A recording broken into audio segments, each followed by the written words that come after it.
Hello, and welcome back to the Tetracast. This is RPG Site's weekly podcast where we get the site staff together to talk about our favorite genre of video games. A little bit of a smaller crew here today. There's still four of us. Maybe that's not true. My name is Brian Vitale. Joining me, I've got James Galizio. Hey, folks. Adam Vitale. Hello. And Chaomin Wu. Hello. So no Josh Torres today. He is dealing with some family emergencies, and no George Foster. He's also doing other stuff. So just the four of us. It's an interesting week to talk about because even though there's not a lot in terms of major headlines, in terms of RPG Site itself, I don't have the numbers in front of me to prove this, but this might be one of the busiest weeks we've had in a while in terms of how many reviews have gone up, how many guides have gone up, how many features have gone up, and even YouTube videos, even though that's entirely thanks to James's effort. So we have a lot to talk about based on the site side in terms of things that we have put together and want to share with you guys. And there is a bunch of, we're at the time of the year where people really start squaring out the dates for releases in the back half of the calendar and also into early next year. So we have a lot of release date announcements, and a lot of them are kind of smaller titles, not major, other than, we learned recently that Horizon Forbidden West was going to land in 2022, but a lot of DLC titles are getting dated. A lot of other ports are being dated. So we'll go back to that on the back half of the podcast. At the front half, we're going to go and talk about the games that we've been putting together reviews for and putting together videos for. And we'll be starting with one that actually the four of us chatted about in our casual mode series on YouTube, which has been infrequent at best in terms of when we get together to put those up. But we got together last week on Sunday and talked about Fuga, Melodies of Steel. Now, to introduce this game, I'm going to hand it off to James, who is the best equipped to introduce what is Fuga, Melodies of Steel and why we're going to talk about it first. So yeah, Fuga Melodies of Steel is the latest title from CyberConnect 2. More specifically, it's the latest entry in the Little Tail Bronx series, which is kind of an important series for CyberConnect 2. They've never sold particularly well, but the very first game that they ever developed as a game studio was actually Tail Concerto, which is the first game in the series. So Fuga is actually kind of a big deal for them in the sense that it's their 25th anniversary game.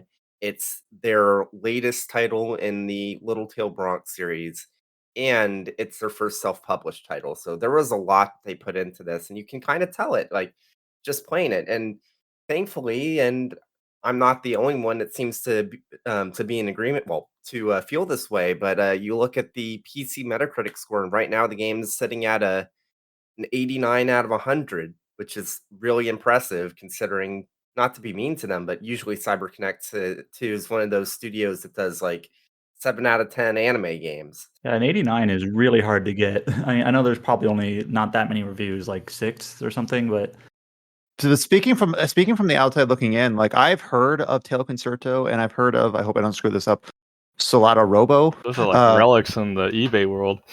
Well, I didn't realize. Well, I'm guessing we'll talk about that, but I didn't realize that those were paired together in a loose way, like they were part of an overarching series. And now we've got the next follow up to it. Like it's a series, but they're games that are designed to be played independently. So they have, like, as far as I understand, some common DNA and some theming consistencies, but they're not like a single linear story. Yeah, so Fuga itself is a bit of a departure from the other games in a franchise for one main reason. So Tail Concerto and Soul Throbo, you both played as a character kind of riding a robot, not quite a mech, because you're riding on top of it, and then you have like a bunch of various actions to do with said robot. Fuga is very much a strategy RPG where you play as a team of eventually 12 war orphans within this giant tank, and then the entire game is moving. So the way each level works is that you have a start point and end point, and then there's nodes on a route, and tank moves automatically. As you get to each node, things will happen. It can be a battle, it can be a health pickup, it can be items, it can be a ruins exploration node, stuff like that. And then every so often, there might be parts where the map or the route will split, and you have to choose whether you want to go go it on a normal route, a more dangerous route, an easy route, etc. I said in my review, but Fuga is really fascinating from a game design standpoint because that timeline system where you choose whether you want to go it for a more dangerous route or an easier route.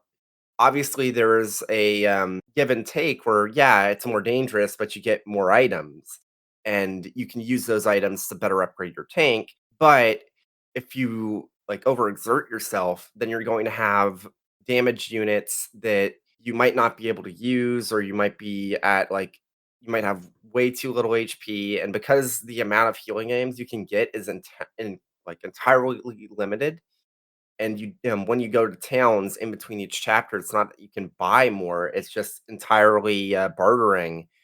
The game itself is entirely based around the idea of resource management and deciding, okay, do you feel like you can take on a harder battle now so you can get more like resources so you can upgrade your tank more at the cost of, if you miscalculated, you might have to spend those action points during the intermission on resting up your units instead of actually upgrading things like you wanted to in the first place. This isn't the best comparison for people struggling to visualize it. I do suggest you check out our casual mode video on our YouTube because you'll see about an hour's worth of gameplay on that.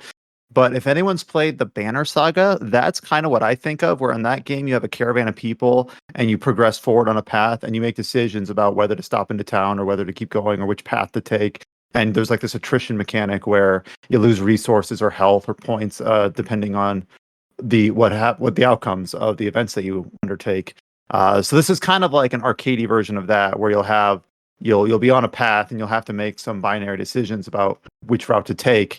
You'll have to take into consideration, am I equipped to deal with another battle, or do I need to preserve what little health I have left because I know there's a boss fight coming up at the end, things like that.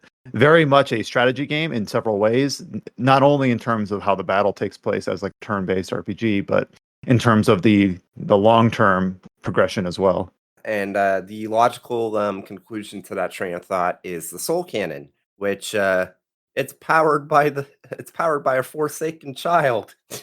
Yeah, so you'll have a roster of 6 to 12 characters. You start out with 6 and you get more as you go through the game. Basically, you have a bailout maneuver where you can sacrifice one of them. This isn't a spoiler. This is the premise to basically get yourself out of a jam if you need to. So obviously, the best case scenario is that you never have to resort to that. But the game deliberately shows you this in like its tutorialization about this is what you might need to do in order to proceed if if everything doesn't fall your way perfectly. So if it were up to me, I would always reset before running into that. But the problem is that the way that saves work is that if you get to the point where you're being forced to use the Soul Cannon, if you can't fix things in the intermission right before the boss fight, you're going to be forced to use it anyways. And that's the because whole you can deal. only go back to the previous intermission and you might be at a state that you can't remedy, that you can't fix yourself. Okay. I like that. It's almost I'm bringing this up deliberately. It's almost kind of roguelike in a way where you just have to live with it with the choice that you made or the outcomes that you had. While Fuga was originally going to be a bit more of a roguelike, it's definitely not one now. So just to be clear, it's the same idea where you need to make the decision you have to in order to progress, but each playthrough is about like 15 to 20 hours long, which isn't that long. It's actually a decent length for if you want to just like let's say in like a weekend, counting Friday, you can get it done without really stressing yourself too much. Now, the premise of the game is that it takes place in, this is my understanding based on having seen the first chapter or the first part of the game, is that it takes place in like an alternate history World War I/II hybrid, where it's very evocative of, to me, Valkyria Chronicles, where it has like the same sort of imagery, but it involves Magitech and things like that. And then, of course, I kind of feel like we should be bringing this up, but all the characters are also anthropomorphic cats and dogs. Yeah, so just to be that might have completely been clear, obvious if you had any history with the other games in the series, but if you weren't and didn't know that, now you do. yeah, Cyber Connect 2 are a bunch of furries. Like, it's not even a joke. Like, they sell, like, furry mouse pads on their, web store. So, what is the story of this game like, other than the fact that we have the we set up the premise that the kids are your basically your party members, and that they take place in this tank. The objective as to like how these kids get caught in the crossfire of this battle is that their hometown got attacked for reasons that are left vague at the start of the game. Can you just go into detail about like the sorts of things that you learn as you go through the chapters? So basically, the main reason why they get into the tank and basically they board the tank to rescue their parents that were taken as prisoners of war. That's the whole conceit of the motivation. Yep. And then very quickly, and again, this is like first like hour, they realize, oh crap, we're going to have to kill people in order to rescue our parents, and Yeah. suffering begins. It's weird because it has this very like Saturday morning cartoon art style, or furry art style if you want to be, cynical. But it immediately talks about war orphans and sacrificing your allies and how you have to kill on your own end to defend what you love. And it gets pretty dark. It's almost like some of those like Secret of Nim, like Don Bluth, All Dogs Go to Heaven, where it like has this weird pairing of very, very dark and mature stuff with a very like at its surface at least friendly art style. Yeah, so the art style is definitely something I want to touch on. Not the furry aspect, though. Technically, it's more specifically kimono, which is like a like furry subculture thing in Japan. You really don't need to know about that stuff, but it's like. But to say, I do not know about that stuff. But I really love like the kind of watercolor aesthetic they have for the character like designs, and like the kind of shading work that they have done on everything. It's really really nice. I love the even the 3D artwork for like the Tyrannus, like inside and outside. Like when it's moving from each node, the way that it kind of sways to and forth with all of those moving parts. It's like makes sense because that's like the one main thing that they needed to make sure looked good in the entire game, but still it's nice to see. Then, like, inside the Tyrannus, like, in the intermissions, you can see, like, all sorts of stuff, like, vibrating because of the tank moving, like, in the mess hall, you can see, like, a cup just, like, kind of dancing on its own because it's, like, vibrating pretty intensely. Yeah, it sells the motion of the tank pretty well. And within that sort of environment, between the battles and while you're like in the gaps of the nodes on the route that you progress through, you end up having like these. You brought it up, the intermission sections, where you have bonding events slash a limited resource to gather materials or to get to know your allies. It ends up being, I'm trying to think of a similar game where you have a limited amount of time where you have to make decisions on, do I want to cast the net at the back of the tank to gather resources to upgrade my gear, or do I want to increase the bond level between two allies because I know that they have a good synergy and they'll having that increase will help me out in combat. What are some of the other things that you can do, like while the intermission stages between the turn-based battles? So you can have characters talk amongst themselves to increase their bond, which eventually can lead to link events that allows them to use the link meter in combat to eventually get a link attack. Eventually, you get access to a notebook that will give you a variety of things that certain characters want to do during an intermission. And if you complete those characters' desires, they will have access to hero mode during the next section of combat and whatnot. What's an example of like a desire per Uh, character? so for one, it can be as simple as I want to eat X like food, or I want to plant X thing at the farm, or I want to do scrap fishing, stuff like that. And it's basically giving them a one-time buff for use in the next battle. It's not one time. It's not just the next battle. It's like until the next intermission. Ah, okay. So it's basically just giving yourself those options where instead of like a permanent upgrade, it just kind of gives you a boost until, if you know you're going to be using that character for the next while, Yep. might as well go see what you can knock out on that notebook and give them that advantage for the next several series of battles. And it's not, and even once you unlock their hero mode, it's not necessarily an instant buff because you still need to. It starts out as a meter, and you need to raise it up. And then once it reaches the peak, it'll automatically change them into hero mode for a number of turns. What is hero mode's mode though? I assume it's like Super Saiyan or whatever. Basically, the kids' eyes grow orange, and they gain access to a number of like additional properties through attacks. Like one of them will have the chance to, well, actually, one of them will automatically apply some sort of debuff with their attack, whether it's stun, smoke, fire, or something like that. One of them, it'll double their skill damage. One of them, their attacks will strip all armor from an enemy and will ignore armor for damage calculations.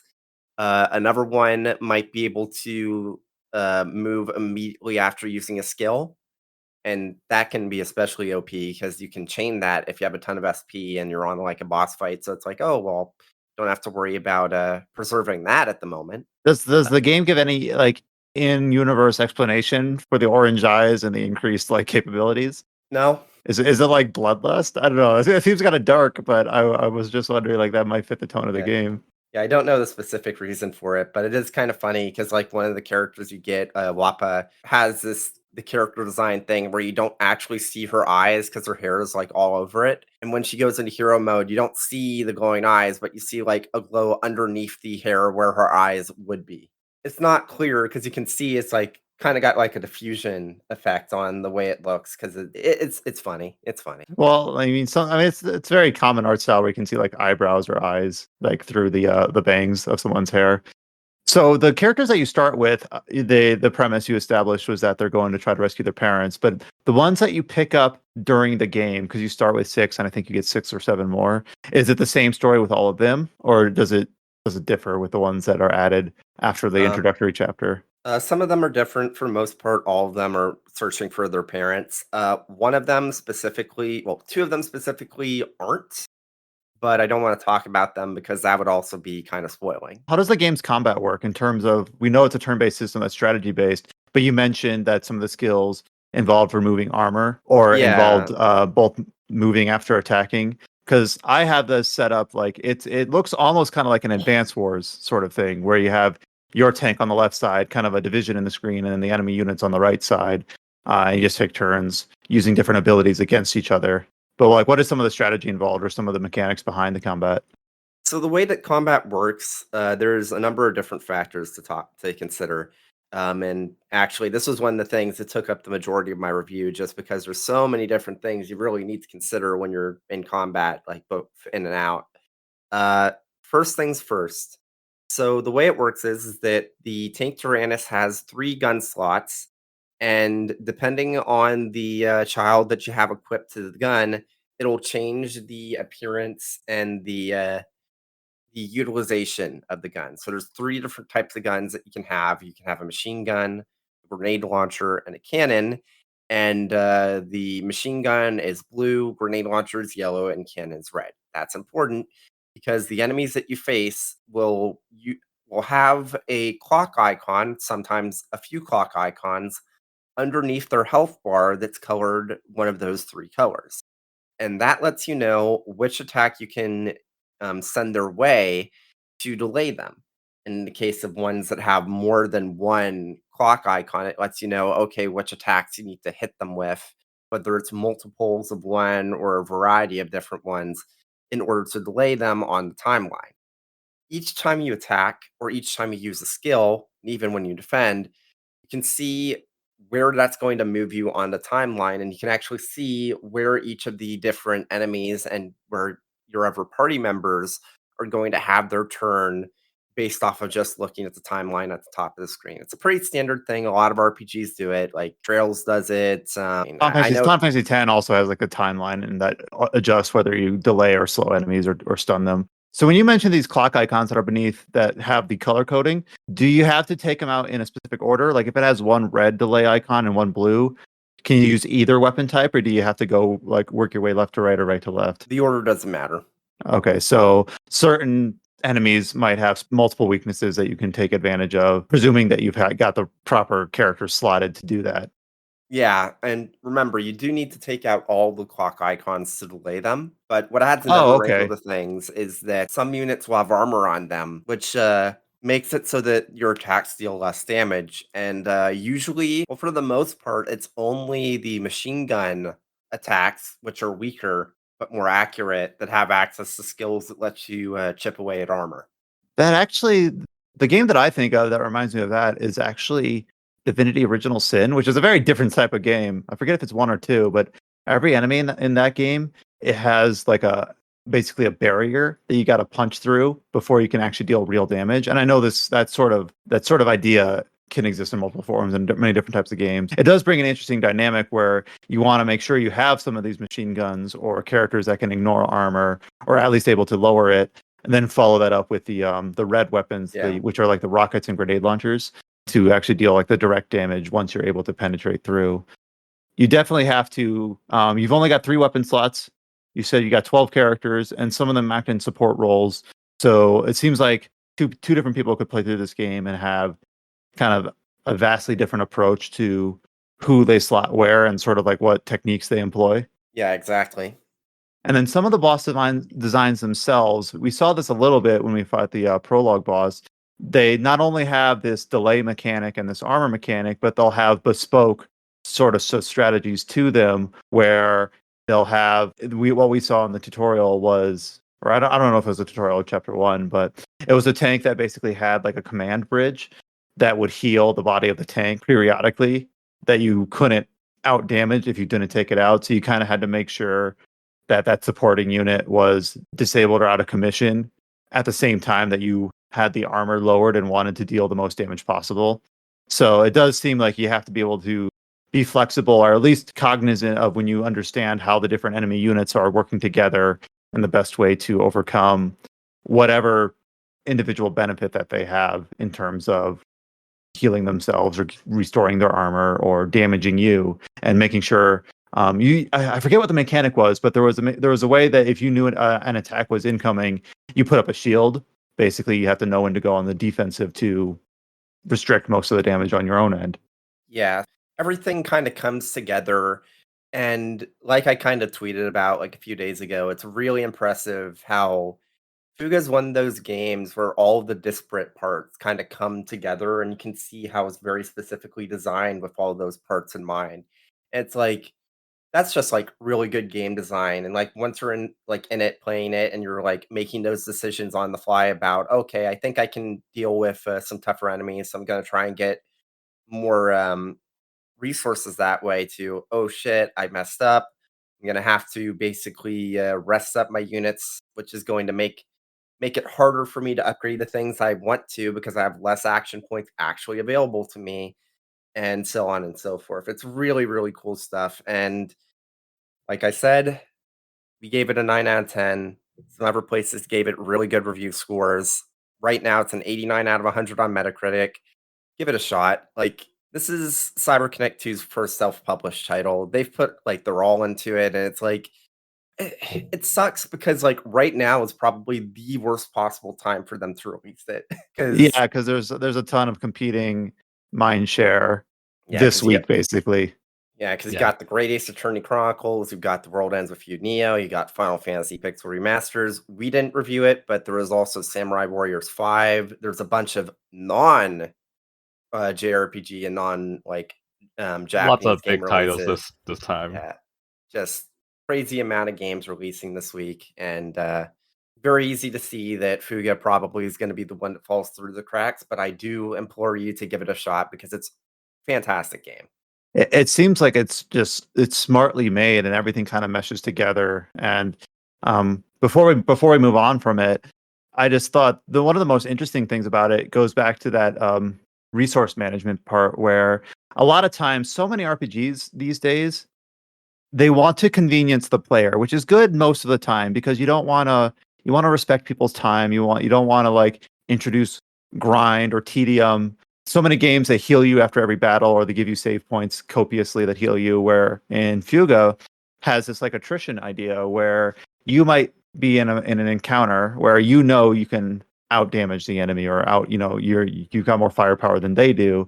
But because you have to keep in mind that long term, keeping yourself healthy and up to date so that you can spend your action points on increasing your bond level or filling out those character notebooks, you kind of want to play sort of cautiously, carefully, and minimize as much damage as possible. Yeah, while also minimizing how much of your own resources you're using. Right, Like like for your skill example, points to use those yeah. action weapon abilities.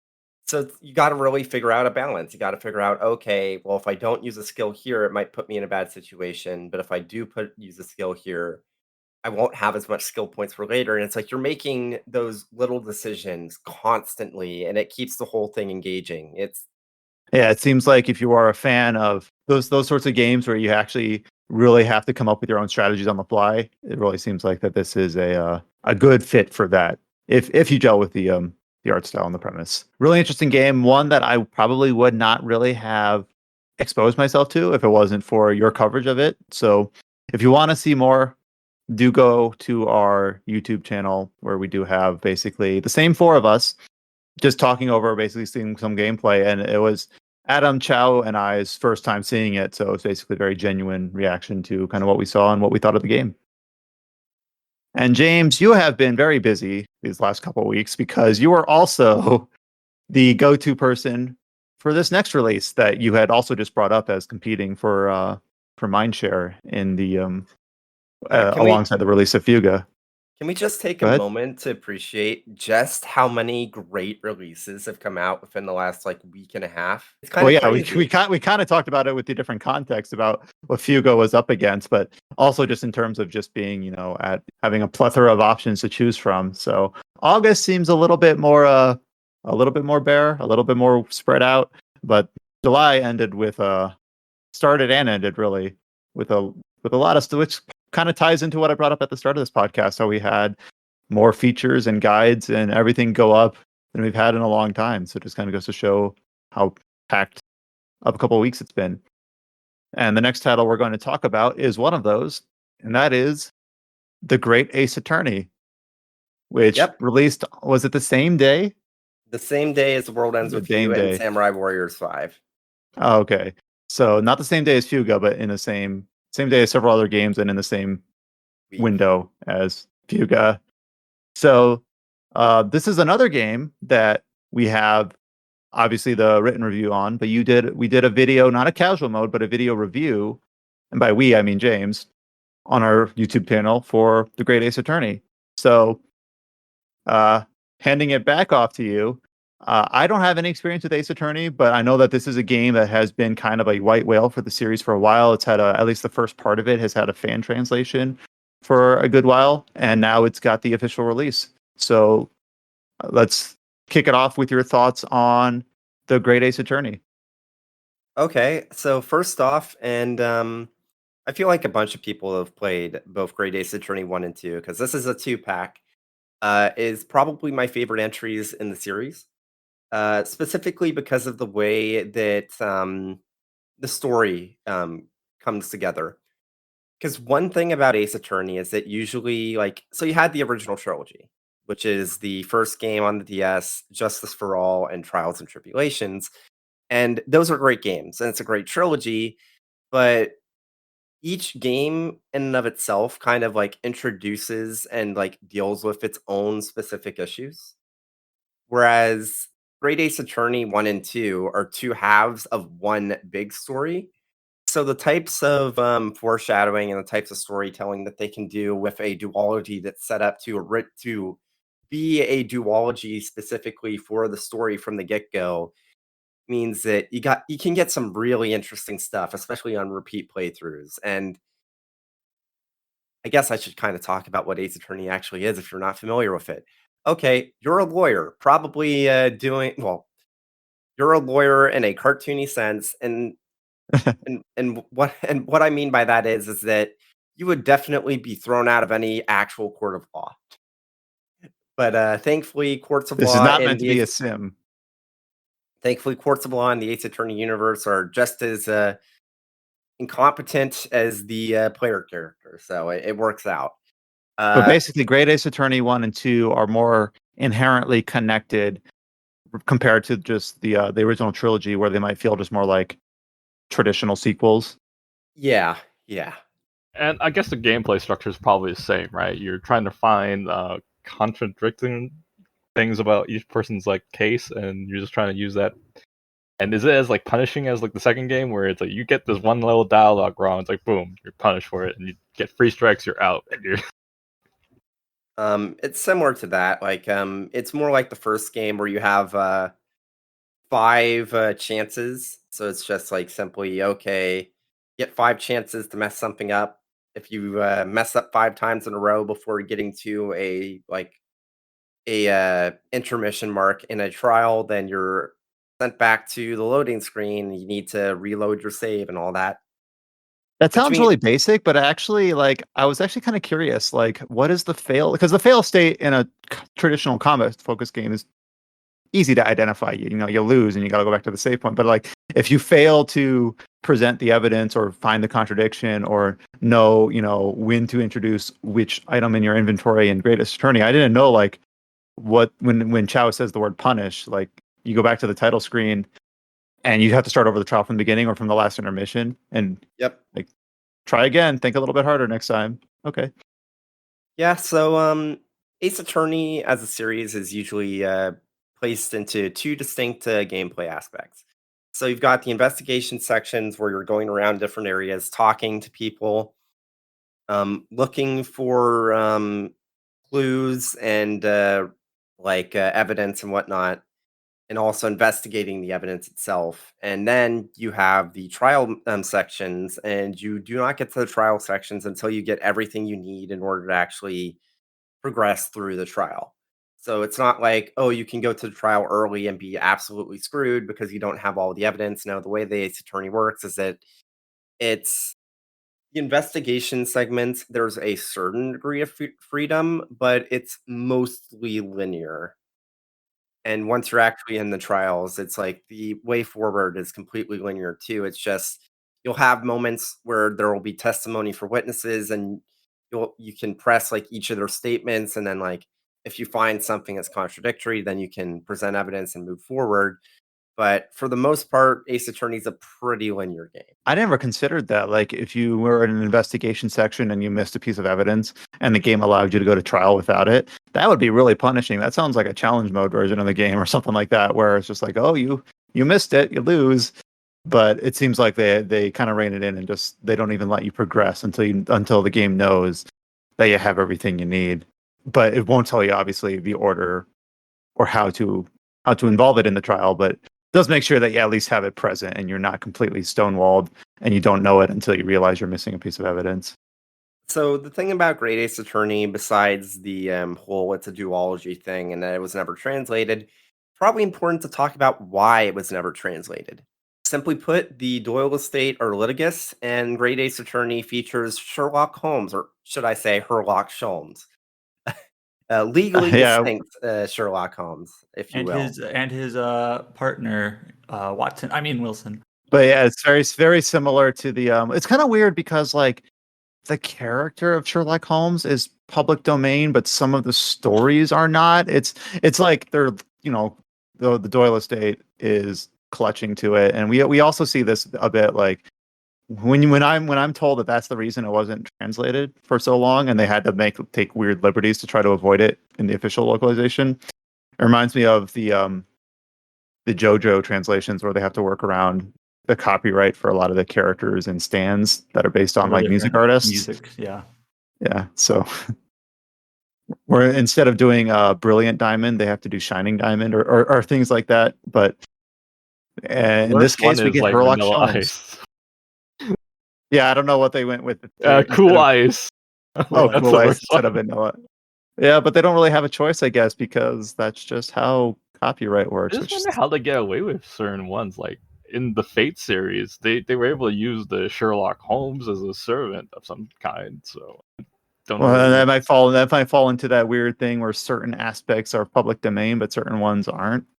So Yeah, I know one of the things the Doyle estate does is that they argue that Sherlock Holmes showing like emotion and having a conscience is against the copyright because in their argument, which is bullshit, but it's what they use to argue that Sherlock Holmes was a piece of shit until the very, very last few like books, which are still in copyright. So if you're showcasing Sherlock Holmes with any emotion whatsoever, then obviously you're taking inspiration from the books that are still in copyright. That is, I don't know. Really That is asinine. just, yeah. I was thinking of a word. Asinine is a good one. But okay, so in the story, like, is he actually portraying himself, or is it just a character that's meant to be like referencing He's Sherlock actually Holmes portraying himself. or the Sherlock Holmes version of himself? Is he No, only in the second game, or is he in the first game too? he's in the first game too.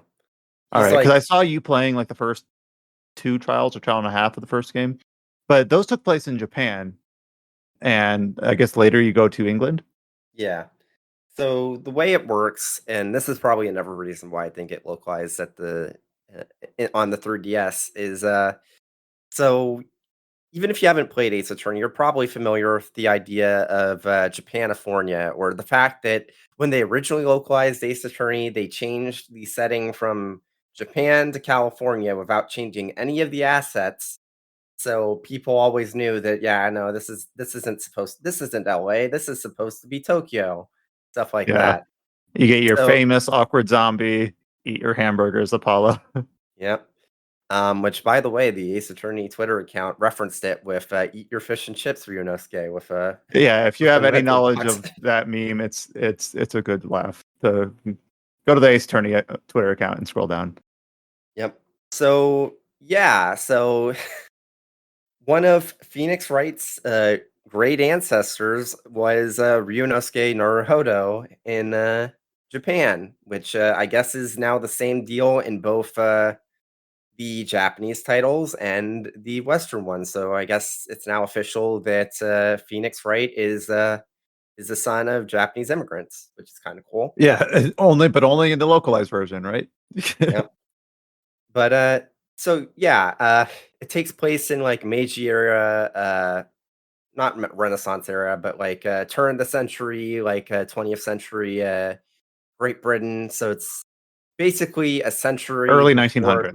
yeah, a century before the actual like regular Ace Attorney games happen. You have all sorts of things happen in both Japan and Great Britain, and the way it's framed is that it's the epic tale between two island nations and whatnot. So Being interesting Japan stuff. and Great Britain. Yep. Like, I have a question. Like, isn't like one reason like you wouldn't change much of the story because there's lots of like prejudice themes Oh going yeah, on in the storyline?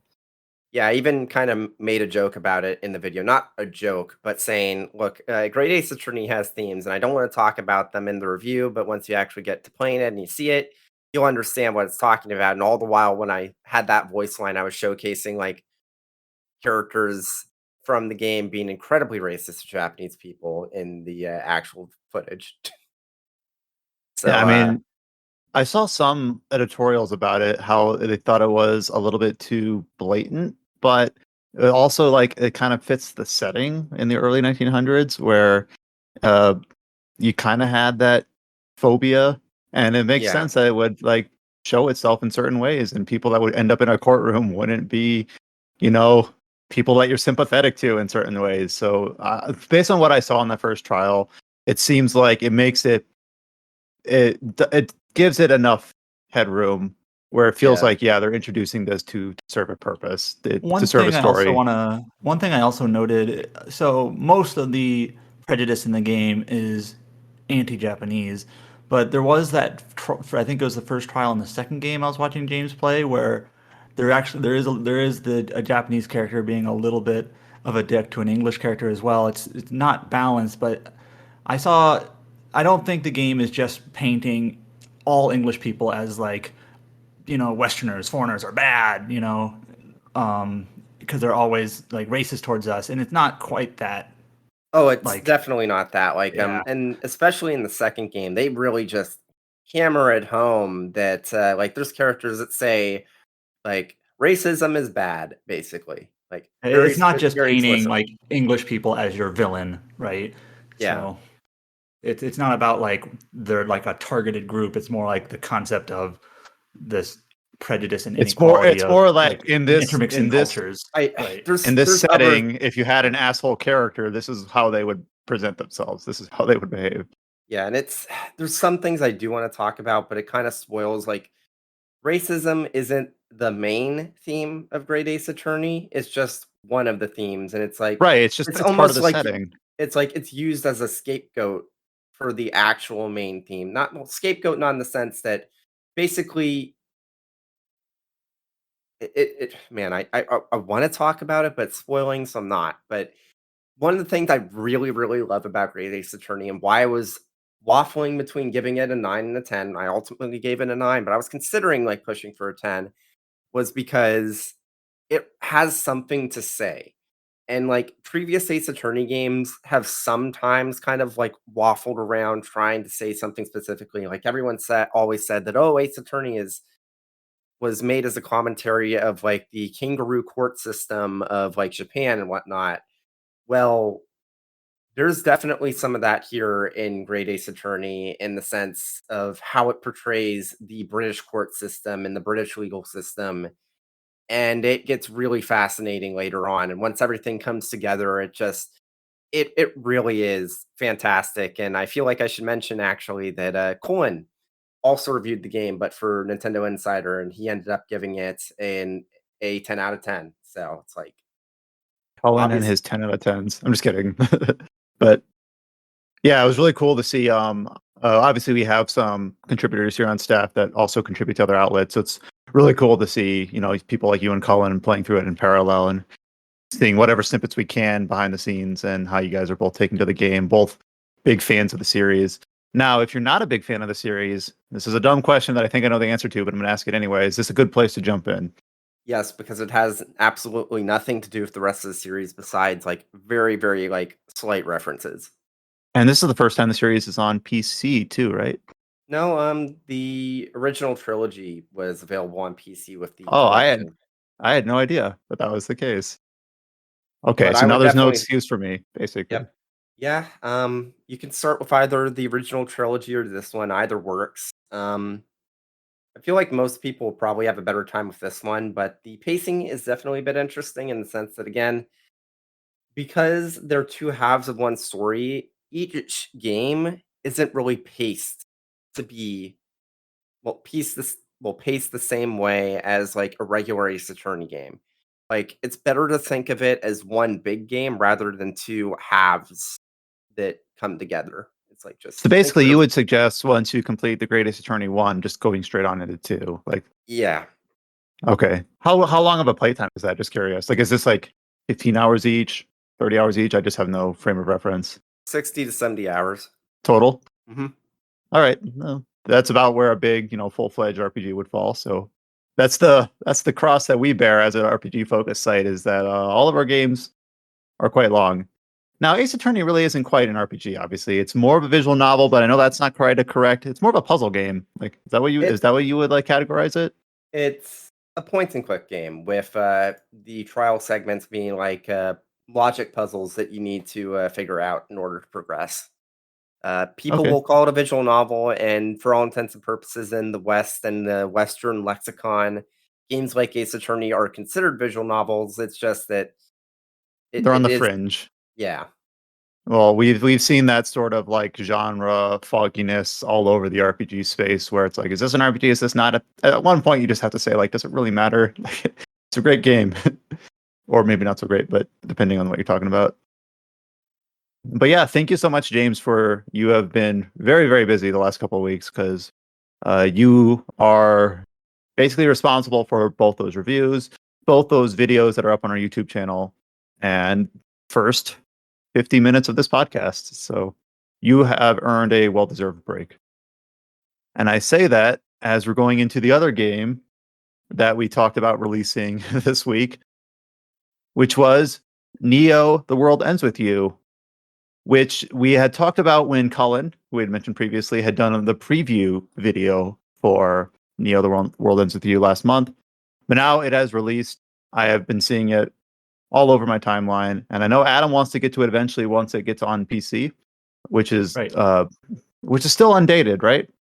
Yeah, it's just summer 2021. So that's, I Yeah, guess, anytime before like the end of September, I guess. yeah, September 20th or whenever summer technically ends. I don't know how beholden publishers are to that specific window, but yeah. So Neo: The World Ends With You. I guess I am remiss to say this, but I know that the person here that's been putting the most time into this is James once again. You're that we're just gonna put a picture of you as the as the headliner for this podcast. But the thing is that I know that this game can be difficult to talk about for fear of spoilers.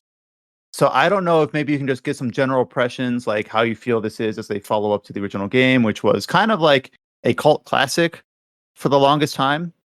And then it was released on mobile devices, and then it's got its remix on Switch. Each time they added a little bit more to it, suggesting a sequel, and then the sequel was finally announced. So do you think Neo: The World Ends With You lives up to the foundation that the original game set out? I'm still very early on, so I kind of want to avoid sweeping statements, but from what I've played so far, I'm incredibly impressed with how much of the original game that they managed to recapture with Neo. It's amazing. Like even the combat system, which is very obviously different because it's a third person 3D action game versus the original DS versions, like full Right, a single screen, like screen, yeah. one of the defining aspects of the original game's combat to me, and which was also the reason why I, to this very day, I say, oh, played on DS, was the puck system and how you had to like juggle between you and your partner in order to keep a combo going in order to get access to your special attack, which was the efficient way of getting battles done. And once you got used to it, it became second nature and was like a great part of the battle system, et cetera, et cetera. So obviously you have one screen for Neo, and but this time you have multiple party members.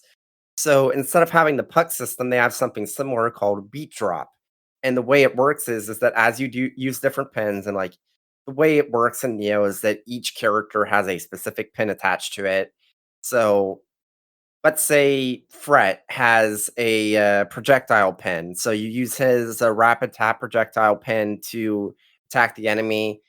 He ends a combo, and then a ring surrounds the enemy called the beat drop. And if you follow it up with a different pin attack, you'll get a percentage point added to your meter, which can eventually be used for the ultimate attack. So in practice, especially since you can chain these together, and then there's like specific pins that can like juggle enemies and whatnot. In practice, the flow of the combat's really, really similar to the DS game. It's just on a single screen with a controller using like multiple party members. And it's fascinating that they were able to figure that out because it really does feel like the world ends with you. And Now, did you play the either the mobile version or the Switch no, version of the original game? no. I was curious, like maybe Adam can interject here, but like the original game, did they make any similar changes when they brought that to a single screen device, or not really? Not really. They just sort of automated the second player or the second character, and then you're just controlling with a touchscreen, basically. Weak.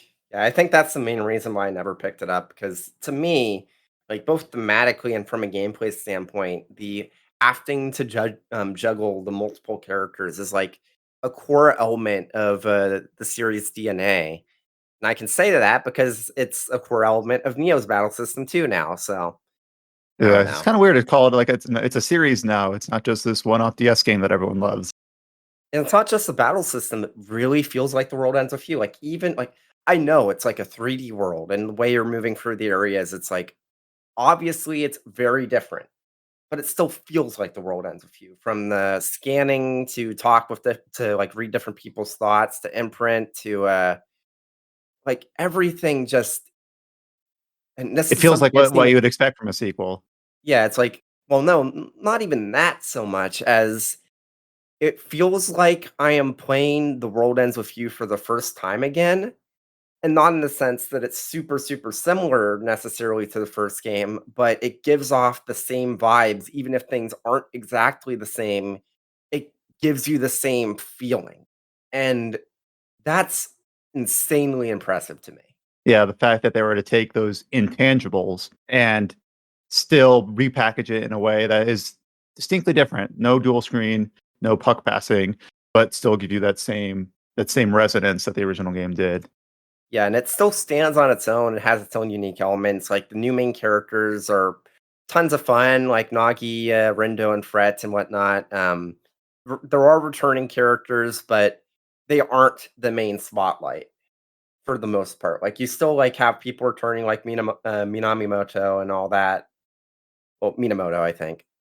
Yeah. And all that sort of thing. You have some returning Reapers, et cetera, but it's a lot of fun. It's the story. I'm still very early on. I just got to week 2, day 3, which would be a spoiler, but I mean, the first game had 3 weeks. I'm pretty sure this one's gonna have at least 3 weeks too. So So we'll probably revisit Neo: The World Ends with You once more people have played it, maybe either next week or when the PC release comes out. So that is a nice, cool introduction to know that it's giving you, a really positive impression right out of the gate. We'll probably spend another podcast going really into detail about it. Maybe once we got George on here, because I know he's like the hugest fan of the series. So I'd really like to see his thoughts, and then maybe if Adam's played it by then. So table the future discussion for Neo for later, but it's nice to know that it's giving off that great first impression. Another release that I don't want to let fly under the radar is the Final Fantasy Pixel remasters. So these have kind of been up and down in the news space for several reasons, some good and some not so good. Obviously, we had our big feature a month ago about when the big reveal of what the games actually looked like, which was kind of like the number one thing on everyone's mind. So I feel like for a long time, people were very down on these, but the impressions that I've gotten the last couple of days have actually been quite positive relative to the pre-release cycle. And Adam, I know that you basically prepared yourself for these Pixel remasters by playing through the PlayStation 1 versions, if I remember right, of Final Fantasies 1 and 2. So you have like the most direct comparison to what the games felt like, and then now what they feel like with the Pixel remasters. So what's your time been like playing through these newer versions of these games? So I originally played Final Fantasy 1 and 2 when they released on Game Boy Advance back in like the early aughts. And I played the PSP versions after that. And then I kind of learned after the fact, after I played them, that those versions of the games were made much easier overall in terms of just your stat increases, how much money you have. They do have extra content, which is pretty cool, especially for like Final Fantasy 2. It literally has like a post-game story that kind of just continues it pretty naturally. And then when the remasters were announced, and they said they're going to be more like the originals, I have never actually played like the original SNES or NES versions of Final Fantasy 1 and 2, and not 3 either. That was only available in Japanese, of course, officially. So I just decided, let me play the PS1 versions, because I know those versions are more like the originals. They don't have the new content of like the GBA PSP versions, and I also know they were like balanced differently. They're a little bit tougher, maybe not so easygoing. So I played those and I enjoyed them.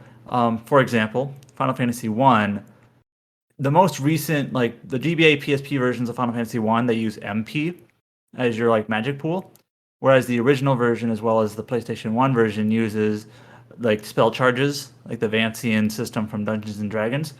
So like, okay, that's a pretty significant mechanical change, and I want to experience how the game plays like with that. And I mentioned very briefly on a podcast like 3 weeks ago that it kind of changes how you approach going into dungeons and how you manage your charges and things like that. You don't just have a pool that you can like just down ethers to replenish. However, in the new version, you actually can down ethers. They added them back in to the remaster of 1. And I know this might sound like a really minute small change, but it's kind of not, because it changes the entire like resource management aspect of your spell charges. Right. But yeah, So I don't want to sell James short, but he did play the NES version earlier this year. So I mentioned Adam earlier had been preparing for this, but James has also played 1 and 2 recently. Yep. Yeah, but like just in the very first town, you can buy ethers, and they are 150 gil. Now, 150 gil early on is a decent chunk of money, but eventually that's nothing. Like you can buy 99 ethers, and it's pretty much negligible. It's pocket change. It's nothing. And so, like let's just say starting around, let's just say the halfway point, roughly. I'm like, I have a black mage, and when I run into random encounters, I can just Thundara, Faraga, and eventually just flare all the enemies to death. And normally you really couldn't do that all the time because your charges were precious in a way. You couldn't just cast it every battle. That'd be wasteful, right? You want to save it for a boss fight or for when you really need it.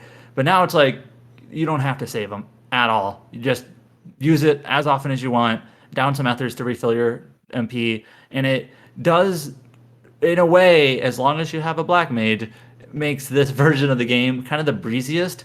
That's not necessarily a bad thing, like uniformly, like that makes this remaster bad. It's Well, a I was actually going to characteristic ask, of like, it. do you think the game loses anything by being so easy to break open, or Well, I do think in a way it's interesting when you have to like resource manage and balance your team a bit and decide when to use spells and when not to.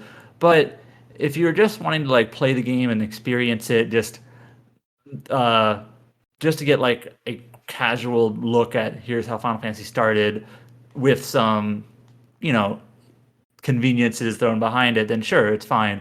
But it is certainly a characteristic of the remaster that you're not going to get in like the PS1 version I or don't even like like it.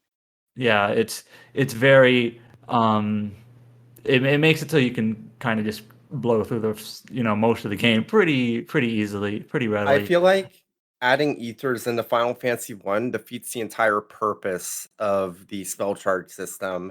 And I feel like if you were going to have ethers in the first place, they should have just had it be MP. And also, like I think you could have probably made it not so bad if ethers were more expensive, like literally make them 2,000 gil instead of 150 or maybe even more than that. Just make yeah, it so you can't just buy 99, without even thinking. Like just it's just like an economy thing. right? But If there was a trade off that said like, if you want to spam magic and you via ethers, it's going to be a drain on your wallet or Or something make like them that. limited, make them like a one-time purchase at each shop or something. Yeah, like Final Fantasy games in back then wasn't really good on resource management. It's just buy a like a large stock and you'll never have to worry about it again. How did you refill charges in the original game? you just Resting. sleep in an inn. So All right, you so had to like this is going to sound really dumb. It makes perfect sense, but like what my brain keeps going to is Baldur's Gate because that's also based on D&D, which Final Fantasy One has a lot of inspirations from. Final Fantasy One is So basically D&D in like we've probably talked about this on a previous podcast too. Final Fantasy One is so blatantly just stealing D&D ideas and monsters and everything, and it wasn't until two where they decided to like, okay, we have to create our own identity in terms of monsters and creatures and Final Fantasy, what we now consider just Final Fantasy staples. A lot of them Yep. don't show up until two. Yep, like Bombs, Final Fantasy 2, Warbles, Final Fantasy 2, Chocobos, Final Fantasy 2, Behemoth, Yep. Final Fantasy 2. and then like the Final Yep. Fantasy One, some of the creatures that are iconic there were almost accidents. I love the story that you told me about the Ochu. That's Final Fantasy One, right? Yes. Where it was like a mistranslation of a the D&D creature called like an Otuga. Yep. Let me make sure I get that right. Where it's like it's got the same idea where it's like this venomous plant tendril guy. Otuga, which is from the first edition of Advanced Dungeons and Dragons. And then now it's an Ochu when you refer to the Final Fantasy version of it. So almost like an accident. Now, and outside of game balance, like I think the pixels look pretty good. I'm not a stickler. There's the title. I The think they look pixels pretty look nice. pretty good. No, I mean like the pixel art characters and whatnot. The admittedly the advanced classes look a little bit goofy. They do. But they I remember they you looked a showing me little that. goofy in the original version too, to be honest. So it's faithful. And the music is kind of the standout star of these remasters. Is that the music is fantastic. They have a whole team of arrangers behind it. On principle, I kind of wish they gave you an option to switch soundtracks in some regard, just to give the option. But even without a soundtrack toggle, the new music is like really good. It's hard. It's one of those things where it's like independent on how good the new music is. It would have been nice Yeah. just for like record keeping. And that's maybe a weird clerical way to Like I think said, of just it. on But principle, just having a toggle just to give you the option would be nice. But some of the spell effects look pretty cool. You know, like I said, the pixel art, the backgrounds look great. And so, in terms of its presentation, the biggest thing is the font. Now, you can swap a font file from the English to the Japanese version and just rename it real quick, and it gives you the font. It looks like the PSP standard font that is quite a bit better than the original English font. I haven't actually used the original English font at all because it's very trivial just to swap a font file to get a much better font. It's still not a pixel font. I know there's already some mods to put in a pixel font into the game because of course there are. But if you didn't want to mess with the mod, just doing a quick font swap is still a pretty good, just quick and easy option for you. I still don't really understand what they were going for with the original English font. It's just so thin, so small. And if you're playing this It's on like a hard to big read, monitor or on a TV, like several feet away, I know it's a PC game at the moment. It's just like it's hard to read. It leaves a lot of empty space in text boxes. It's like I don't understand. And I'm pretty font agnostic. I'm not like dyslexic because I know dyslexic people are really sensitive to certain fonts because they're hard to read. But even me, I'm just like I don't understand it. So Well, I saw Tim Rogers actually tweeting about the font change. Which, by the way, if you Google Pixel Remaster font, our reviewer for this trilogy for the first 3 games that released, because 4, 5, and 6 are on the way. 1, 2, and 3 are available now. A PC and mobile only, no console announcements yet. But Scott was the one that actually found this font change. And so if you Google Pixel Remaster font, you will find our article on it. So he was, a wizard to be able to discover that. It's just a fix in the game files. But like Tim Rogers was tweeting about it, and I saw comments on his tweet about people playing this on the mobile version.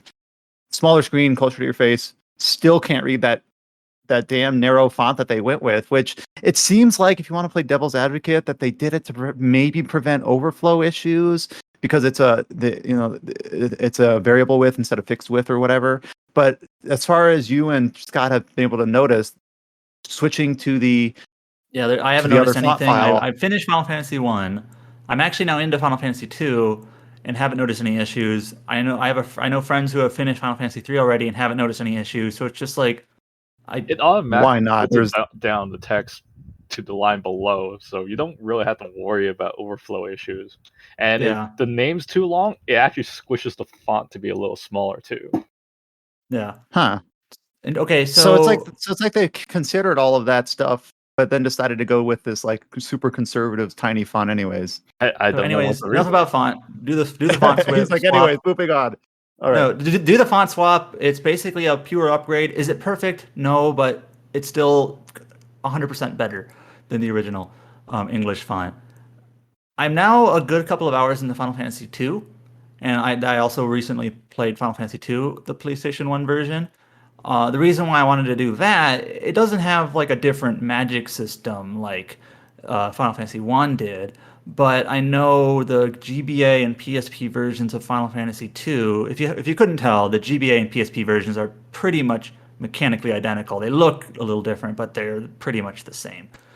But those versions of Final Fantasy 2 were made quite a bit easier in terms of how many stats you get and things like that. And I know some people aren't a big fan of that because it may be, that it's that whole convenience argument again, that you don't have to think about it too much. Your stats go up and you're good to go. So I wanted to play Final Fantasy 1, just like it's basically a hard mode in a way, or Final Fantasy 2 on PS1, excuse me. And going through the remaster now, it feels more like the GBA and PSP versions, but there are quite a few mechanical differences in this version. For instance, just one example, your HP in this remaster version, and this is the only version where it's like this, it can go up at the end of any battle. In the original versions and any other version, your HP could go up. It had a chance if you took damage. The more damage you took, the more likely it was, I believe. So this had some effects where, like, if you had a character just sitting in the back row and not getting hit, their HP would actually suffer a bit because they would never take hits. So you don't have issues like that anymore. But it also means the game does throw a lot of HP at you. So I have like way higher HP than I would normally have for this. And it's just sort of an ease thing. Like now you don't need to worry about it. You may have heard the meme where you can have your characters hurt each other. But now with this new system, that's basically now completely pointless because you'll just gain HP anyway. Also, there are a couple of other pretty big differences. For example, in the original game, if you had a character in the back row, they could not be targeted by a melee attack. So that did mean that back row characters would suffer HP and also like defense and evasion stat growth because they would very rarely get targeted. And so that's what leads to those stat growths. But now they can with reduced damage. So that means, in a way, putting a character in the back row, whether it's like a bow user or a mage, is more viable because they'll still get targeted. That means they'll still get chances to get those stat ups. Another change that was made that I haven't looked too much into, the original Final Fantasy II had a system in place where different equipment gave you different penalties to how well magic worked for you. And so, like, if you wore armor, like heavy armor, your magic would suffer. In the original game, the game didn't really like tell you this or show you this in any way. That's a very Saga-esque thing, but it was there and it was present and it's been documented now. It was removed in the PS1 version and it's been removed in every version since, but it's back in a way in this version, apparently. I haven't looked into it too much. So in terms of balance, in terms of mechanics and like the nitty gritty number stuff, the remaster is kind of a new version of Final Fantasy II. It is easier than the PS1 version, and it's more in line with the GBA PSP versions, specifically due to things like you're going to get way more HP in this version versus any other because of how it works now. And your weapon levels, people are still looking into it. It seems like your weapon levels will go up faster earlier. So like your first few levels will come to you pretty quick, like quicker than any other versions, but then they tend to taper after that. So it makes maybe the beginning of the game not so brutal as it is in some other versions because you'll gain some stats on your weapon proficiencies very quickly, very early. So it's a very interesting. Final Fantasy II's remaster is very interesting because it's like mechanically different than all the rest. Overall, seems to be a little bit easier, more like the GBA PSP versions, but it's not quite for the same reason. Sorry, I know that was getting a little bit into the weeds a bit, but Final Fantasy II. Well, Final Fantasy II, yeah, it kind of deserves that because it always felt so different, and it was always kind of like, be careful not to do the X, Y, or Z, and now it seems like it's made a little bit less obscure and a little less impenetrable. Yeah, so even just a small couple of like UI things make it easier to like digest what you're doing. At the end of every battle, the game will actually give you sort of an EXP bar for your weapon proficiency to sort of tell you how close you are to the next level of your weapon proficiency. Whereas in the original version, you would kind of have to, it was tucked away in a menu. It would show you when you leveled up, but you'd have to like go to a menu to kind of see like what your level was and how close you were to the next. And just having it appear in like a nice little bar at the end of battles, it's just like a nice little thing just to see every time, like, oh, okay, so my weapon level is 8 and I'm halfway to 9. And stuff like that. Yeah, like I didn't level up, but I can see I still am in the process of progressing. So I did gain something from this battle. So I'm actually surprised the original game had a bar at all. I'm surprised it didn't just go like, oh, your scored skills. Oh, it didn't. The original game actually didn't have a bar. It literally just said like. I'm totally not surprised. I guess I'll put it that way. it just said like your weapon stat was like level 7 with 76 proficiency, and then you had to get to 100 to go to level 8. Oh, I'm just surprised it even had a proficiency number. I'm surprised it just wasn't like, it is 7 now. Keep using it. Eventually it'll be 8. Yep. Yeah, no, I'm just going to say the Final Fantasy II's remastered soundtrack is also very good. It's so good to the point where it's like, did not expect them to go this hard on some of the tracks in this game, especially like some of the dungeon tracks. The overworld theme, it's different than the Final Fantasy or the PS1 version, but it's still very good. The town themes are all very good, and it makes me excited for what they're going to do with like Final Fantasy 4, 5, and 6 music, because those original versions were on Super Nintendo, so they had a better sound font versus these original games. But it's like, if they went this hard for Final Fantasy 2, what could they do for Final Fantasy 6, which has a really well-known and well-regarded soundtrack like already? It's interesting. Well, that also might like Yeah, because it's like, well, if 1, 2, and 3 are listed and they're not going to keep an original toggle, then I hope they do it justice. It seems like you should be pretty confident that they will, based on how well they did 1, 2, and 3. But people are also more attached, seemingly, to Exactly. soundtracks of like 4 and 6 specifically. Like, So if you're the like, type of person who fell in love with Final Fantasy VI 25 or whatever years ago it was, like, and you've been listening to those tracks for that long, any change is going to sound wrong, right? So, right. But yeah, I think it's overall a pretty good port. There's a few weird issues like the font. They cut some of the content, which is sort of like, I don't know why would it really have been that big a deal to keep it in? I don't know. Talking about like So- the Dawn of Souls content, the Yeah, like the GBA extra stuff. dungeons in the extra storyline. I just don't. It wasn't bad content. It's not like, I'm not saying it's absolutely necessary either. It's just, I'm not sure why you would actually make the hard decision. No, we're not going to include it. I'm just like, why not, right? But whatever. So, Yeah, maybe it's something on how these games were developed. yeah, So we don't know like the background of that, but yeah, it was interesting to hear you follow up on your thoughts on 1 and 2, and maybe we'll shortly see follow up and once you get to 3, because obviously 3 is the first time this version of the game has been available in English officially in any way, and obviously, hopefully, a console release is in the works. Seems like a weird omission not to have it, but maybe they'll all be packaged together. I'm not sure. Like, it's all just speculation at this point. Why it was skipped, why the decision was made. How it feels like people are confident that it will eventually come to the consoles, because why wouldn't it? But then also they're just like, why isn't it now? Like, well, we don't know. Like, Square Enix is just going to do what it does sometimes. So a few of the other features that were up on the site for this week, alongside all of these releases, that I do want to just kind of quickly go through. You talked at length on last podcast about Cris Tales. You basically wrote up your formal review. I think you basically elaborated on all your thoughts on the podcast last week, so we don't need to like go back over them, but we do now also have it packaged as the write-up on the review. So that's up on the site. We did get a review up for the Skyward Sword remaster.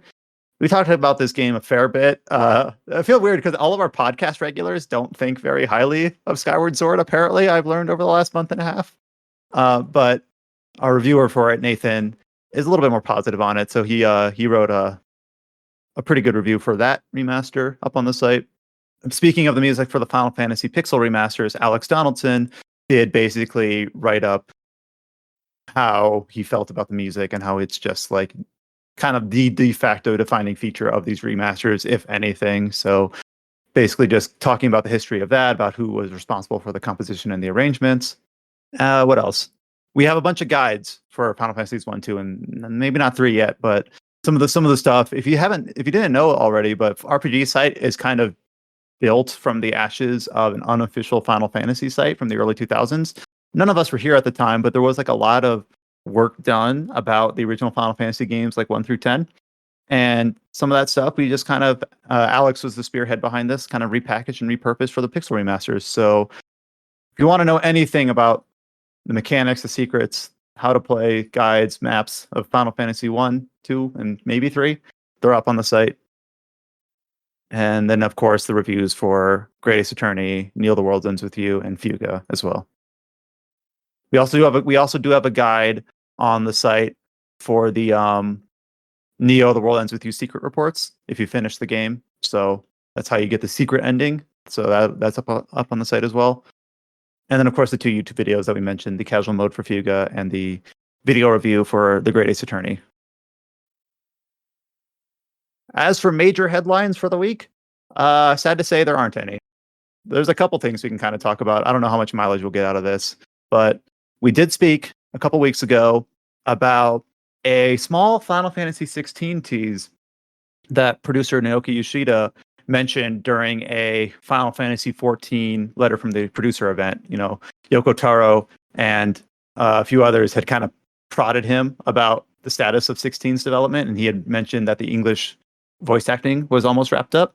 And people kind of, extrapolated from there about what it means for the release date, and maybe we'll see it sooner than you think. And how he also meant caution that it might not show up at Tokyo Game Show. Well, Yoshida also showed up on a Japanese stream last week on Washigana TV and clarified a fact that I don't think we knew at the time about how the English voice acting is actually the baseline voice acting for the game. It's where all the mocap and the lip syncing and the facial capture is going to be matched to the British English voice acting sessions, and how the Japanese recording is going to start shortly. So the English is being done ahead of the Japanese voice acting. So just kind of people again are sort of extrapolating what that means for the game. It's not the first time we've seen this happen, but I think it is the first time for Final Fantasy. I don't know if there's a whole lot we can deduce from that, but it does. We haven't the Japanese voice acting hasn't started yet. Should be starting shortly. I think it just, the game clearly has, I shouldn't say clearly, but it seems to have a very high Western fantasy kind of style to it. That much was apparent in the original trailers and whatnot. And it seems like just as part of that, vision of what they want the game to be, like this would make sense for this to have English voice acting as our base this time around for this game. Obviously, it'll probably have a handful of different voice languages, but just as like the facial capture based language, is just part of the vision of what they feel like this world, what it suits, and kind of the themes and the imagery it evokes. So I think it's interesting. Like you said, I'm sure there's been a handful of Japanese games that are like this. I think Resident Evil 8 was the same way. In terms I know of for Kingdom Hearts, they also make sure to really have the match English Disney voices. Yeah, because of the Disney, like that's the iconic voices. I presume, I can't speak for them, obviously, even in Japan, where all those Disney characters have official Japanese seiyus as well. But just globally, the English VAs for all those characters is kind of what people attribute to them. So, but like for example, Resident Evil 8, and Resident Evil, even the original games were in English. But like Resident Evil 8's voice acting and mocap was done in like a California studio, I think. The Kojima games, he's very big on the on getting certain Western English actors to mocap, stuff like that. So also, I think in terms of Square Enix, Forspoken is probably another game that's going with English actors, like the main character. Well, yeah, one obviously this is on their global streams and their global events. But one of the very first things they kind of revealed for that game was the actress for the main character there, and I don't remember what the character's name is. Like but yeah, a British actress. Yeah, that's one of the very first things they revealed there. So obviously, Square Enix is really trying to push this kind of global audience, global release sort of thing. And you mentioned the Western high fantasy, kind of what Final Fantasy 16 evokes. And whenever I think Western high fantasy, I think of like Tolkien, The Witcher, and D&D. So people it's definitely made Witcher Final comparisons when they saw the Final Fantasy 16 trailer, especially in the enemy design.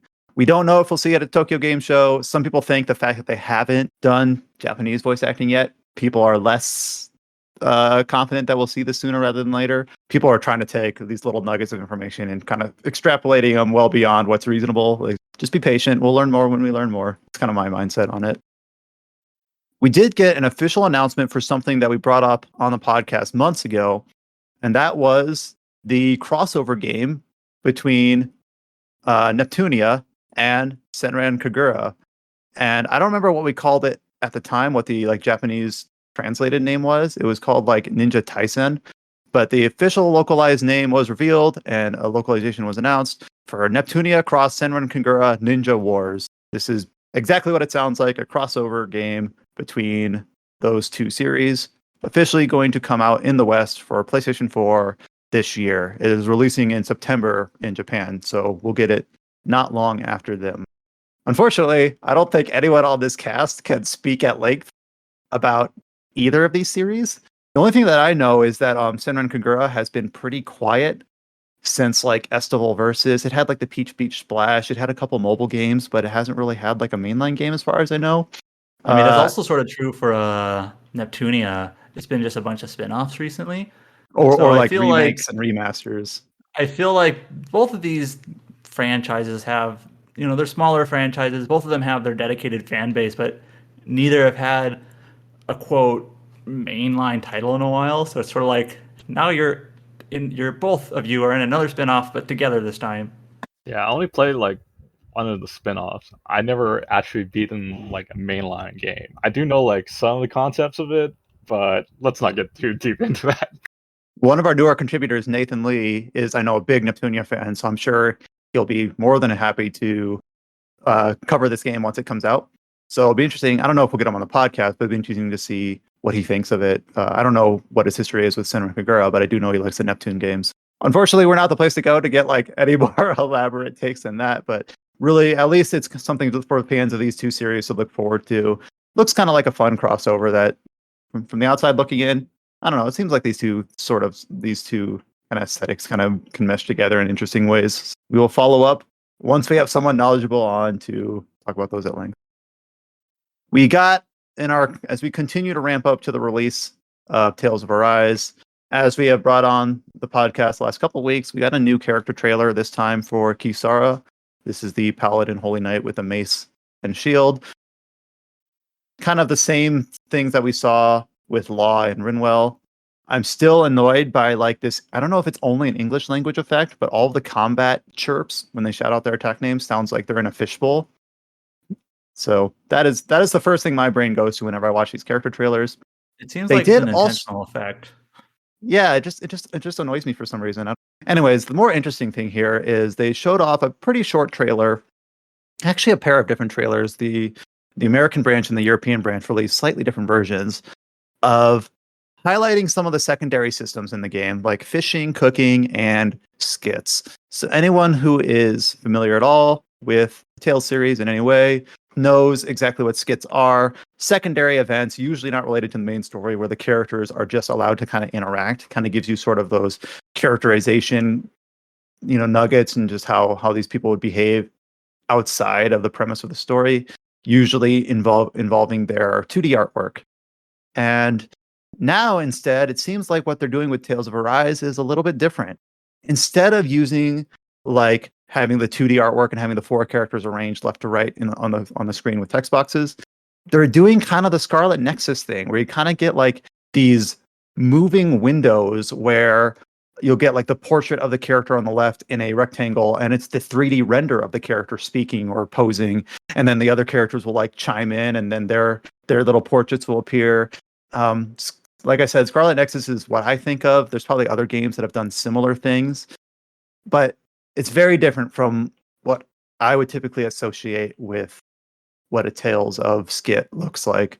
So I don't like it. I don't know. It feels like you don't gain anything from doing it this way.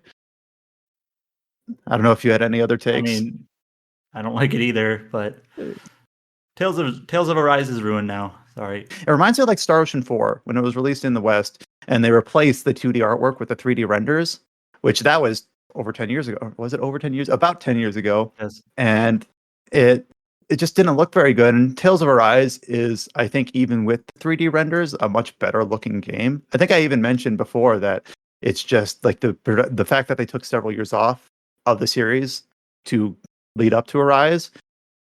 Even the renders and the 3D models are very, very pretty, but something about the way that they involved them in these skits just feels like, I feel like we lose a little bit of something. I don't know. And I'm not saying you have to be tradition, like you have to do it one way. No other way is allowable. But I just look at what they presented and I don't see it. I don't feel it. Go ahead. So enough about skits. The other things in this trailer that were kind of interesting is that they showed you have fishing. Other Tales games, as far as I know, didn't really have fishing. So like now there's fishing. There's also like these sort of this seems like it's become more and more common. There's like these campfire scenes, and I don't know if those are different from the skits or they're just a type of skit, but it seems like there's some sort of system now that sort of combines the skits, some of the cooking in previous games, and maybe this new fishing stuff into like, you're a traveling party and you can set up a campfire and have these more like lower tension bonding moments, skits, things like that. Cooking. Developers played plenty of Final Fantasy 15, apparently. Yeah, that sort of thing, basically. So it seems like that's taking a stronger hold in this game compared to some of the previous games. Yes, they had cooking and skits, but like in terms of incorporating it into this sort of campfire bonding sort of setting. So that's in the game now as well. We had two short trailers from the two Western branches showing this stuff. obviously we're kind of at the point where we have one more character introduction to go with Dohalim, unless they go into like antagonists or anything like that. So a couple months away, we'll actually be able to talk about this game for real. I feel like we're at that point of the marketing where really getting kind of into the nitty gritty. I think it still looks really fun. I will miss the old style of skit. Here's where we go into the section of the podcast where we're basically going to be talking a lot of release dates, and this might be a bit more rapid fire. A lot of these, I don't know if we'll be able to dwell on too much, so let's just kind of go through them. First off, we've got a bunch of like games that have already released getting DLC or expansions or other sorts of added content in the later part of the summer. For some of these, I wish George was here, and you'll see why in a moment. For one, Assassin's Creed Valhalla will get its second DLC expansion, The Siege of Paris, on August 12th. So, Adam, you're the only one here that's played a significant amount of Valhalla. Are you excited for this at all? So I played the Wrath of the Druids expansion, which is basically Assassin's Creed Valhalla but Ireland, and it's in a sense. I mean this. I don't mean this too disparagingly. It's just like more Assassin's Creed Valhalla. It's more of the same, which that game's already pretty sizable, and it's the expansion is pretty sizable. It's a $25 DLC by itself. Wrath of the Druids was, and I think the DLC took me like 15 hours. Completionist, like doing the storyline and the new map. So it's pretty sizable for a DLC, but it's had like the same sort of format and style of the game itself. So it's like if you love Assassin's Creed Valhalla, great. Here's more of it. New abilities, new storyline, you're exploring a very similar world with its own flavor. And so I assume Siege of Paris is going to be more of that, only the French version this time. But like I doubt it's gonna, it's a DLC. It's not gonna like change anyone's opinions on the game after at the very least dozens of hours into it. So, well, I guess this is going to be the new normal once we get to Assassin's Creed Infinity or Infinite, whatever it's called, where it's just going to be like every other year they'll be like, here's China, here's Japan, here's Brazil. I don't know, like it'd be one of those things where you're either on the platform or you're not. Seems like it's already true in some ways. You're either interested in Valhalla or you're not. Well, if anything exciting comes out of Siege of Paris, let us know. We'll just kind of leave it at that. The Marvel's Avengers expansion, Black Panther: War for Wakanda, launches on August 17th. So this, I think, some of the rumor mongering is that this was supposed to come out earlier, but they kind of delayed it or reshuffled their schedule due to the unfortunate death of Chadwick Boseman. They did announce that Chris Judge, the voice of Kratos, or Teal'c from Stargate Atlantis, if that's more your jam, will be voicing Black Panther. So people might find that interesting. We might have to revisit this once George is on the podcast again, because I think he's the only person that's really excited about more Marvel's Avengers. What's notable about this expansion is that it's the third new character added to the roster from launch, but like the first two characters were Hawkeye and Hawkeye. Yeah, that was a weird decision. And I'm surprised. Remember all the hoopla about the Spider-Man Sony exclusive thing? Like that hasn't happened yet. I'm actually like really surprised. I actually looked. So they announced Spider-Man. It was right around when the game launched, or like shortly before it. So like August of 2020, and they actually said like Spider-Man is coming in early 2021. Like that was the announcement, and that didn't happen. Obviously, there's a pandemic, and maybe the launch didn't go as well. But it was announced in August, so like the pandemic was well underway by then. But they haven't said anything since, so who knows? But it's also worth noting that other than the mention of Spider-Man that we know is coming at some point, this Black Panther expansion is the biggest for the game since launch, with the new character, new story, boss, and whatnot. It's also like the end of the current roadmap, so I'm assuming more is going to be added. Like that's probably a safe bet. But up to now, we sort of had an idea what's coming. But now it's just like outside of Spider-Man, we don't really know. Are they just going to pull out the rug under it and be like, we're done. That's it. Which some people might say, like, thank God. Some people might like really be invested. So we'll get George's take once this releases and see if there's anything cool or compelling about this edition. And a similar one, this is on the very next day. Black Panther comes out on August 17th. Mortal Shell gets its first DLC as well as its Steam release on August 18th. So I know he being George, really talked up his experience with Mortal Shell. He thought it was like a really good take on that style of game. Its Epic exclusive window will have ended. I don't know if George plans to go back to Mortal Shell for this.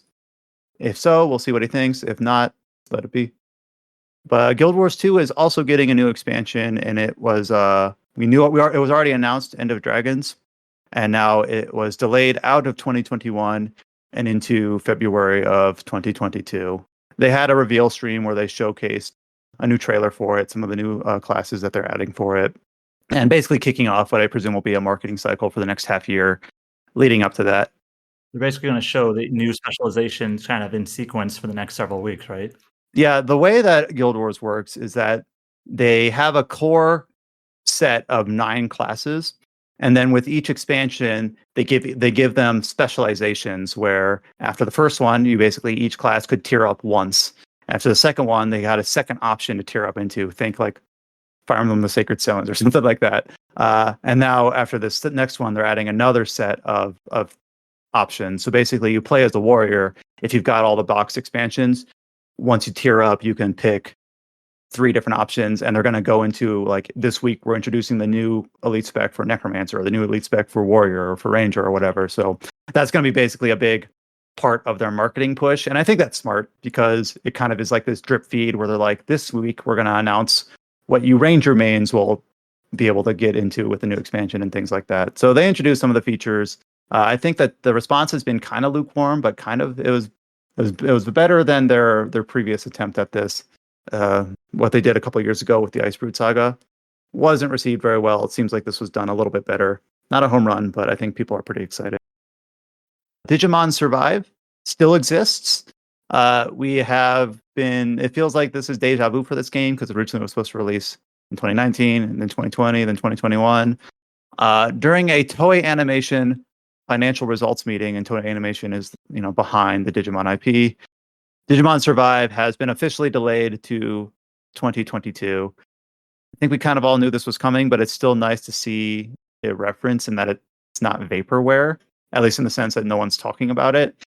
So I know a lot of people are really excited about this. When we shared the delayed news, I think it's the most social engagement we've ever got announcing a delay. We're not announcing, but relaying the news of the delay. So we will reconvene next year to see if Digimon Survive has a pulse. So keep waiting for that one. And we also got a delay for Crimson Desert. So we talked about this game early in the year, like February, March, how it was. This is Crimson Desert from Pearl Abyss, the same studio behind Black Desert Online. Crimson Desert was originally announced as seemingly as like a sister MMO. They've sort of changed tact and now have marketed it as this online cooperative MMO experience. They really still haven't quite nailed down exactly what this game is, but they announced on their social feeds that Crimson Desert is still currently in the middle of development and will be pushed back to an unspecified release date. They don't even specify 2022. They just say it's not releasing this year. Excuse me, it is now a massive open world action adventure game with content designed for both solo play and multiplayer. It feels like they're just trying to cast as wide a net as possible. Like, if people aren't interested in MMO, they're like, no, it's not an MMO, it's an online game, but you can play it multiplayer. So and then there's people who are interested in MMOs, like, yeah, it is also an MMO. Yeah, so I know they did a big blowout reveal of this game, but they kind of showcase it as if it were a single player game back when people thought it was an MMO. I guess right now maybe they're probably still making some of those decisions on their end, which is why the message has been so foggy, exactly what they want it to be. Yep, not even dated, just unspecified. Basically, they're still working on it. The adventure RPG Baldo. This is kind of the Zelda-like game with the Ghibli-esque art style that has shown up in a few little indie streams.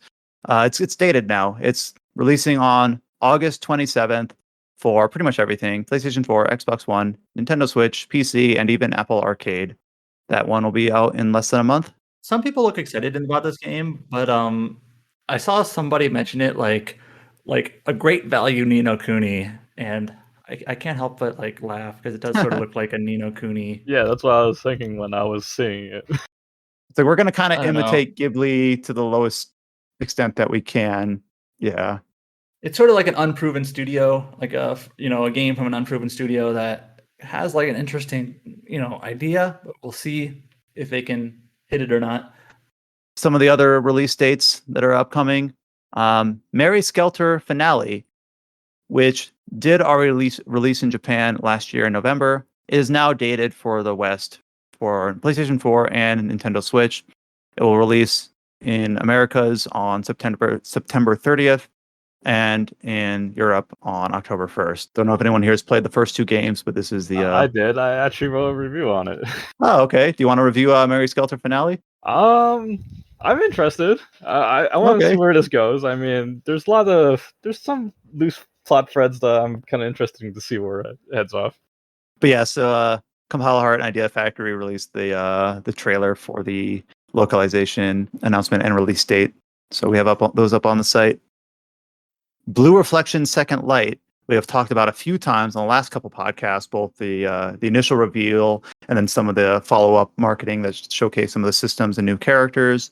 It now officially has a Western release date. So Blue Reflection Second Light, released in Japan on October 21st. The Western release date will be shortly after in November, so on November 9th.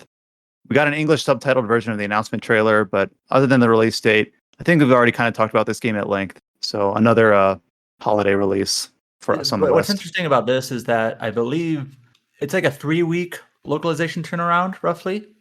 Right. And October, I believe November. that's the quickest for a Gust Koei Tecmo game.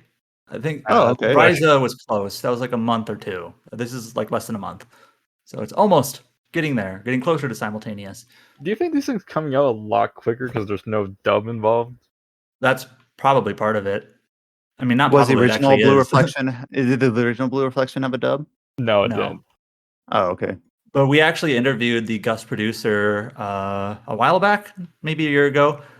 And basically they said, this is paraphrasing, that they want to do simultaneous releases, but they also know that that makes doing a dub harder. Like, not necessarily mutually exclusive, but if there's enough demand for English voice acting and as well as simultaneous, like that's a consideration that'll require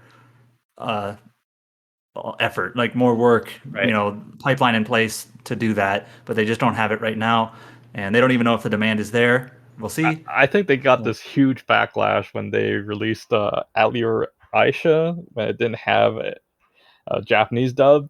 There were so many people complaining about it, and I guess after that they put the Japanese dub back, like patched it in later. Then it is kept Japanese dub thing. It seems like Japanese games are more and more popular these days. So yes, there's quite a lot of people who want to play in Japanese, but they're also more and more popular. There's more people who want to play in English too, which is why you see stuff like Yakuza getting dubbed again and whatnot.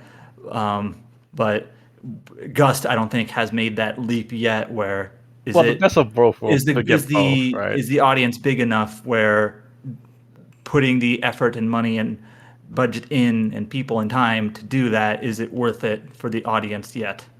Maybe not.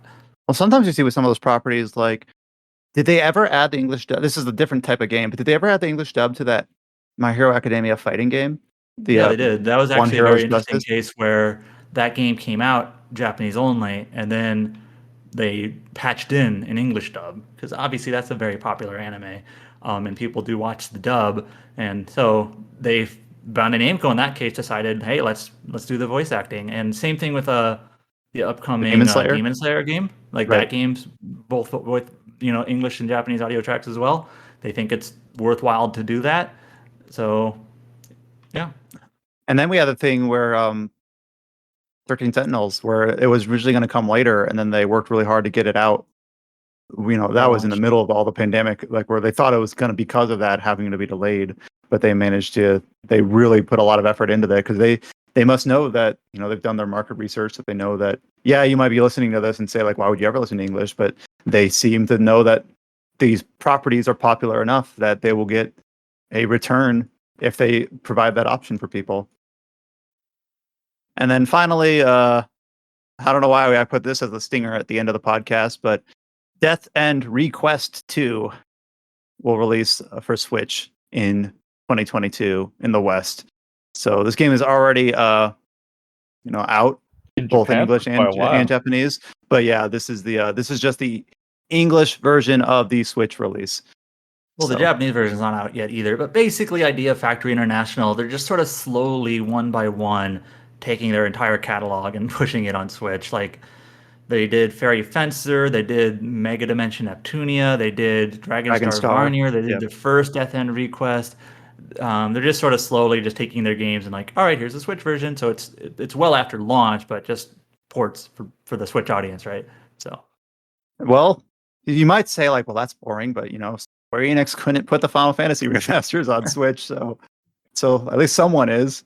But Free I real don't know. estate. Well, I guess Adam, as our primary news writer, look forward to announcing or retelling whenever the Switch ports are announced for the Final Fantasy remasters, because we all know they're coming, right? Well, let me know if it comes with fixed font too. Yes, yeah, because you won't be able to do that on Switch if You they won't don't. do that with the Switch without a hacked modified one. Right, if they don't change it on the publisher's end. So yeah, lots, no major earth-shaking announcements this week, but lots of cool releases. So we hope you're all enjoying, whether it's Fuga, Melodies of Steel, or Great Ace Attorney, or Neo, or... did you mention Horizon Zero or Forbidden West? I did mention that at the top of the delays. We didn't write Okay. an article about it, I don't think, but Well, it's yeah, not like that's official, so it's just right. it's It's been reported by reported. Bloomberg. But it's the sort of thing where it's like, even outside of the RPG space, if we're kind of saying that we don't expect Final Fantasy 16 this year, a lot of the like Xbox Studio, Bethesda Studio RPGs aren't this year. Like it seems like this holiday season might be time for kind of these like under the radar Shin Megami franchises and Tensei. IPs. Well, I guess that's kind of weird because that's not probably really the under the biggest. radar, but it is like in the West in a lot of ways secondary to Persona. So, well, probably not just in the West, but yeah, you got Shin Megami Tensei, you got Halo Infinite is kind of like the big in terms of RPGs, like Battlefield. the two biggest RPGs releasing in like the last part of the year here are Tales of Arise and Shin Megami Tensei, and those are not like they're not like tiny franchises, but they're not big franchises. But that's just kind of the state of things right now. Is that those are the two headlines? Like, I guess do you count Guardians of the Galaxy? They call it an RPG, but it's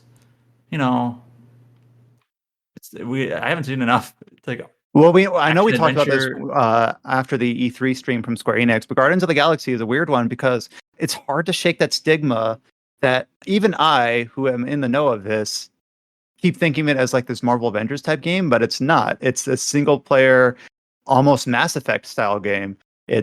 But I just keep thinking of it like, oh, it's just another one of those like forever games, but it's almost more like an Outriders or something, but Guardians of the Galaxy themed. But yeah, maybe this holiday season will be where we can get kind of like, I fully expect that Shin Megami Tensei 5 and Tales of Arise will set benchmarks for their respective series in terms of like sales and impact. And a lot of that is not only due to the fact that they look like really promising games, but the environment they're releasing in is kind of giving them that space. They're not going to be under the thumb of a Final Fantasy release or a big Western RPG release. Thanks for joining us. I went through in the middle of that podcast all of the different features that are up on the site. If you go to rpgsite.net, you can just find the whole slew of guides, features, reviews, all of that stuff. And even on our YouTube channel, I mentioned last week we had a few things coming. Again, that was largely thanks to James and his effort for some of the games that he's been covering. So thank you, James. Those are that's the Fuga casual mode and the Great Ace Attorney video review. Thanks. As always, you can find us on all of the social channels, Twitter, Facebook, and Instagram. Just search for RPG Site and you'll find us. We will be back next week for another edition of the Tetracast. I anticipate we'll be talking a little bit more Final Fantasy, a little bit more Neo, The World Ends With You, and we might be talking a little bit about this Near Reincarnation mobile game, which I have been using as my gateway to the world of gacha games. So look forward to that. But we have people been playing that, and hopefully we can get Josh on to talk about that as well. Welcome to Gacha Hell. Yeah, here I am. I belong here now. Thanks for listening. Until next time, take care, stay safe. We'll see you then.